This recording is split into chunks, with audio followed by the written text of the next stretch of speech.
출애굽기 11장 1절에서 10절 말씀 교독합니다. 오늘 말씀은 애굽의 마지막 재앙인 장자 죽음을 내리시기 전에 경고하여 최후 통첩을 하는 것을 내용으로 하고 있습니다.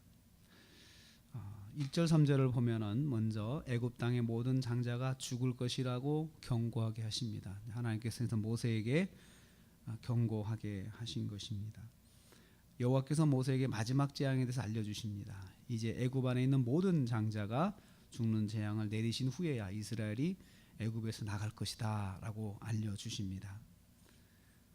나갈 때는 이웃 사람에게 은금 패물을 구하게 하라고 하십니다. 사람들에게 가서 패물이 있으면 좀 달라, 그렇게 패물 좀 내놔라, 이렇게 말을 하면 사람들이 줄 것이다 라고 그렇게 또 말씀하십니다. 애굽 사람들에게 은금 패물을 받고 나갈 것임을 말씀하십니다. 이것이 어떻게 가능한 것입니까? 아니, 사람들이 나가는데 여비 좀 달라, 그러면 다 준다는 거예요. 3절 말씀에 그 이유를 설명합니다. 여호와께서 그렇게 만드실 것이다. 여호와께서 만드실 것이고, 또 모세가 애굽의 모든 사람들의 눈에 보일 때 아주 위대하게 보일 것이기 때문에 그 말이 통할 것이다 라고 말씀하십니다. 거기 3절 말씀 보면 이렇게 되어 있습니다. 애굽 사람의 은혜를 받게 하셨다.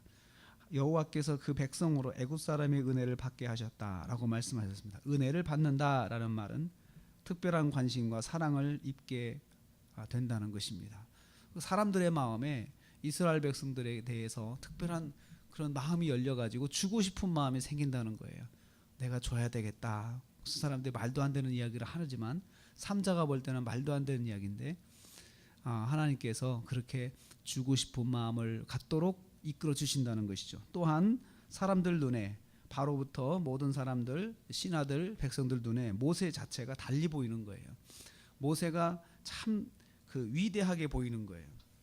아주 위대하게 보인다고 하는 것은 크게 보인다는 거죠. 바로가 볼 때도 나보다 저 사람 참 큰 사람이다, 훌륭한 사람이다, 높은 사람이다, 이렇게 생각하게 해서 이스라엘 백성들이 그 권위에 의해서 요청을 하니까 그것을 들어줄 수 있게 하나님께서 길을 열어 주신다는 것입니다. 여호와께서 애굽 사람의 마음과 눈을 바꿔 놓으신다는 것입니다. 그래서 애굽 사람들이 그렇게 이스라엘 백성들의 요구에 응한다는 거죠. 두 번째로 4절 9절 말씀 보면요, 모세가 이 말을 전합니다. 4절 말씀에 모세가 바로에게 이르되 여호와께서 말씀하시기를 전에 앞에서 다시 만나면 죽일 것이다 그랬습니다. 그런데 다시 하나님께서 말씀하신 것을 또 붙잡고 또 생명을 걸고 바로 앞에 나갑니다. 그러면서 또 다시 말합니다. 이건 내 말이 아니고 여호와께서 하신 말씀이야 하면서 그대로 전달을 합니다. 애굽 온 땅에 바로부터 몸종 모든 가축에 이르기까지 처음 난 것이 죽을 것이다. 그러나 이스라엘 백성은 구별하여 살게 하실 것이다 라고 가서 선포하게 합니다. 이것은 이제 모세가 죽는다, 이제 너희들이 곧 죽을 거다라고 죽음을 선포하는 것이죠. 전에 다시 보면 넌 죽을 거야 라고 했는데, 오히려 모세가 가지고 간 메시지 자체가 너가 죽는다, 이젠 바로부터 모든 이스라엘 백성의 장자가 죽을 것이다 라고 아주 큰, 아주 무시무시한 그 메시지를 전하는 것입니다. 8절 말씀에 그러면 바로 왕이 모세에게 와서 절하여서 제발 좀 나가주세요 라고 할 것이다 라고 모세가 그렇게 말한 다음에 심히 분노하고 나왔다라고 했습니다. 심히 노하여 바로에게서 나왔다. 바로의 그 완악함을 보면서 모세가 화가 나는 거예요. 왜 저렇게 완악할까? 저 한 사람이 완악하니까 이제 장자들이 죽는 재앙이 오잖아요. 그러니까 마음에 안타까움이 있는 거예요. 그러니까 이 화가 나는 거죠. 분노가 나는 거죠. 그래서 모세가 분노하고 나왔다라는 것입니다. 모세는 바로 왕의 완악함이 모든 사람을 고통스럽게 하는 것을 보고 안타까움에 분노하였습니다. 우리도 그런 일이 있습니다. 우리도 그런 마음이 있어야 합니다. 의분이죠. 그냥 화를 그냥 내는 것이 아니고 너무나도 안타까워서 마음에 분노가 일어날 때가 있어야 되는 거죠. 하나님의 말씀대로 행하지 않는 것에 대한 안타까움. 왜 그렇게 하십니까? 라고 하는 그런 그 마음이요. 그런 안타까운 마음이 있어야 하는 것이죠. 그래서 이제 9절 10절 말씀 보면 그래도 바로의 마음은 멈추지 않습니다. 그 완악함은 멈추지 않습니다. 마음의 완악함은 하나님의 말씀에 귀를 기울이지 않는 것입니다. 자, 완악한 사람은 무슨 일이 일어나도 하나님의 말씀에 귀를 닫고 사는 것을 여기서 볼 수 있습니다.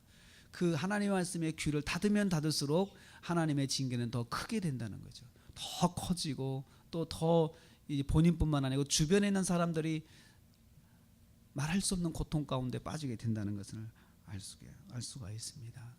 그러므로 우리는 이 말씀을 통해서 하나님의 말씀에 귀를 기울여 듣게 하옵소서 기도할 수밖에 없습니다.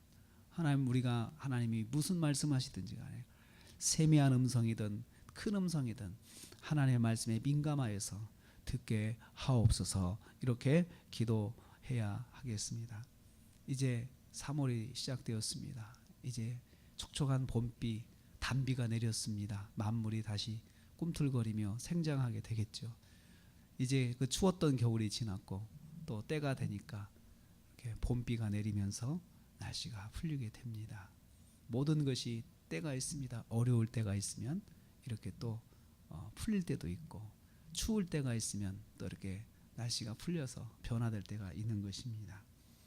우리가 이 한 달을 지내면서 우리가 듣는 모든 상황 속에서 하나님의 음성을 귀 기울여서 하나님의 말씀에 귀를 열고 세미한 음성부터 하나님의 말씀을 들어서 또 한 달도 승리하시는 저와 여러분 되시기를 주님의 이름으로 축복합니다.